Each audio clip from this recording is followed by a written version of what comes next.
ವಾಲ್ಮೀಕಿ ಹಗರಣದ್ದು ಬಹಳ ದೊಡ್ಡ ಹಗರಣ ಅದು. ಅದರಲ್ಲಿ ಸನ್ಮಾನ್ಯ ಮುಖ್ಯಮಂತ್ರಿ ಅವರೇ ಅಧಿವೇಶನದಲ್ಲೇ ಒಪ್ಕೊಂಡಿದ್ದಾರೆ.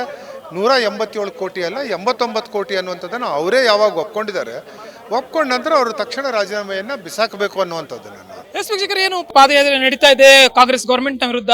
ಈಗಾಗಲೇ ನಮ್ಮ ಜೊತೆ ಮಾತಾಡೋಕ್ಕಾಗಿ ಶಾಸಕರಾದಂತಹ ದಿನಕರ್ ಶೆಟ್ಟಿ ಅವರಿದ್ದಾರೆ. ಸರ್, ಮೊದಲನೇದಾಗಿ ನಮಸ್ಕಾರ. ಈ ಒಂದು ಪಾದಯಾತ್ರೆಯಲ್ಲಿ ತಾವು ಕೂಡ ಭಾಗಿಯಾಗ್ತಾ ಇದ್ದೀರಾ, ಏನ್ ಹೇಳ್ತೀರಾ ಸರ್ ಈ ಪಾದಯಾತ್ರೆ ಬಗ್ಗೆ? ಇಲ್ಲ, ಇದು ಕಾಂಗ್ರೆಸ್ ಸರ್ಕಾರದ ದುರಾಡಳಿತದ ವಿರುದ್ಧವಾಗಿ ನಮ್ಮ ಮೈತ್ರಿ ಪಕ್ಷ ಮಾಡ್ತಾ ಇರುವಂತ ಬಹಳ ದೊಡ್ಡ ಹೋರಾಟ. ಸಿದ್ದರಾಮಯ್ಯನವರು ತಾನು 40ಕ್ಕಿಂತ ಹೆಚ್ಚು ವರ್ಷ ಅಧಿಕಾರವನ್ನ ನಿಭಾಯಿಸಿದ್ದೇನೆ, ಅದರ ತನ್ನ ಮೇಲೆ ಯಾವುದೇ ಆದಂತ ಆರೋಪಗಳು ಇಲ್ಲ ಎನ್ನುವಂಥದ್ದನ್ನ ಪದೇ ಪದೇ ಅವರು ಹೇಳ್ತಾ ಇದ್ದಾರೆ.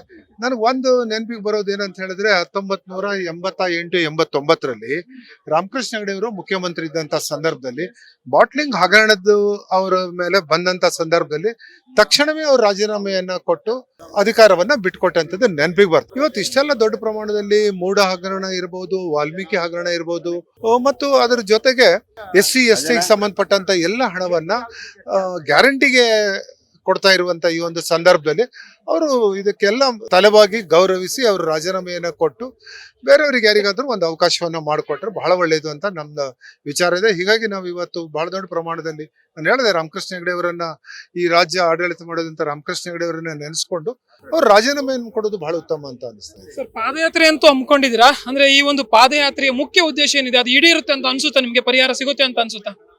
ಖಂಡಿತ ಸಿಗ್ತದೆ ಅನ್ನುವಂಥದ್ದು ವಿಶ್ವಾಸ ನಮ್ಗಿದೆ. ಯಾಕೆಂದ್ರೆ ಪ್ರಜಾಪ್ರಭುತ್ವದ ಅಡಿಯಲ್ಲಿ ನಾವೆಲ್ಲ ಚುನಾವಣೆಯನ್ನ ಸ್ಪರ್ಧೆ ಮಾಡಿದ್ವಿ, ಚುನಾವಣೆಯಲ್ಲಿ ಗೆದ್ದಿದ್ದೇವೆ. ಆ ವಿಚಾರದಲ್ಲಿ ಅವರು ಸಹ ತಮಗೆ ಬಹಳ ವರ್ಷದ ಅನುಭವ ಇದೆ ಅನ್ನುವಂಥ ಮಾತನ್ನ ಹೇಳಿದವಾಗ ಅವ್ರು ಖಂಡಿತವಾಗಿ ಪ್ರಜಾಪ್ರಭುತ್ವಕ್ಕೆ ಗೌರವ ಕೊಟ್ಟು ಅವರು ಅಧಿಕಾರವನ್ನ ತ್ಯಜಿಸಬೇಕು ಅಂತ ಹೇಳುವ. ಫೈನಲಿ ಏನೋ ಇಷ್ಟು ಒಂದು ದೊಡ್ಡ ಮಟ್ಟದಲ್ಲಿ ತಾವು ಈ ಒಂದು ಪಾದಯಾತ್ರೆಯನ್ನು ಹಮ್ಮಿಕೊಂಡಿರುವಂತದ್ದು, ಆದ್ರೂ ಕೂಡ ಎಲ್ಲೋ ಒಂದ್ ಕಡೆ ಬಿಜೆಪಿ ಹಾಗೂ JDS ನಾಯಕರ ನಡುವೆ ಒಂದು ಅಪಸ್ವರ ಕೇಳಿ ಬಂದಿತ್ತು. ಅದೆಲ್ಲವೂ ಕೂಡ ಈಗ ಸದ್ಯಕ್ಕೆ ಇಲ್ಲ ಅನ್ನುವಂಥದ್ದು. ಆದ್ರೂ ಕೂಡ ಎಲ್ಲ ನಾಯಕರುಗಳು ಕೂಡ, ಏನು ಪ್ರಮುಖ ನಾಯಕರುಗಳು ಕೂಡ ಭಾಗವಹಿಸ್ತಾ ಇದ್ದಾರೆ. ಹೇಗೆ ಸರ್? ಖಂಡಿತ ಎಲ್ಲರೂ ಭಾಗವಹಿಸ್ತಾ ಇದ್ದಾರೆ. ಮೂಢ ಹಗರಣದ ಕುರಿತಾಗಿ, ವಾಲ್ಮೀಕಿ ಹಗರಣದ ಕುರಿತಾಗಿ ಕೂಡ ತಾವು ಮಾಡ್ತಾ ಇದ್ರೆ, ಸೊ ವಿವಿಧ ಹಗರಣಗಳು ಅಥವಾ ಏನು ಭ್ರಷ್ಟಾಚಾರದ ವಿರುದ್ಧವಾಗಿ, ಸರ್ಕಾರದ ವಿರುದ್ಧವಾಗಿ ತಾವು ಈ ಒಂದು ಪ್ರತಿಭಟನೆಯನ್ನ ಅಥವಾ ಪಾದಯಾತ್ರೆಯನ್ನು ಹಮ್ಮಿಕೊಂಡಿರುವಂತದ್ದು. ಆದ್ರೂ ಎಲ್ಲೋ ಒಂದ್ ಕಡೆ ವಾಲ್ಮೀಕಿ ಹಗರಣದ ಏನು ಆರೋಪಿಗಳನ್ನ ಬಂಧಿತರನ್ನಾಗಿ ಮಾಡಿದ್ದಾರೆ. ಸೊ ಅವರು ಈಗಾಗಲೇ ಅವ್ರನ್ನ ಬಂಧಿಸಿದ್ದಾರೆ. ಸೊ ಅವ್ರ ವಿಚಾರವಾಗಿ ಏನ್ ಹೇಳ್ತೀರಾ ಸರ್? ಅಲ್ಲ, ಅದು ವಾಲ್ಮೀಕಿ ಹಗರಣದ್ದು ಬಹಳ ದೊಡ್ಡ ಹಗರಣ ಅದು. ಅದರಲ್ಲಿ ಸನ್ಮಾನ್ಯ ಮುಖ್ಯಮಂತ್ರಿ ಅವರೇ ಅಧಿವೇಶನದಲ್ಲೇ ಒಪ್ಕೊಂಡಿದ್ದಾರೆ. 187 ಕೋಟಿ ಅಲ್ಲ 89 ಕೋಟಿ ಅನ್ನುವಂಥದ್ದನ್ನು ಅವರೇ ಯಾವಾಗ ಒಪ್ಕೊಂಡಿದ್ದಾರೆ, ಒಪ್ಕೊಂಡ ನಂತರ ಅವರು ತಕ್ಷಣ ರಾಜೀನಾಮೆಯನ್ನ ಬಿಸಾಕಬೇಕು ಅನ್ನುವಂಥದ್ದನ್ನ ಹೇಳ್ತಾ ಇರೋದು.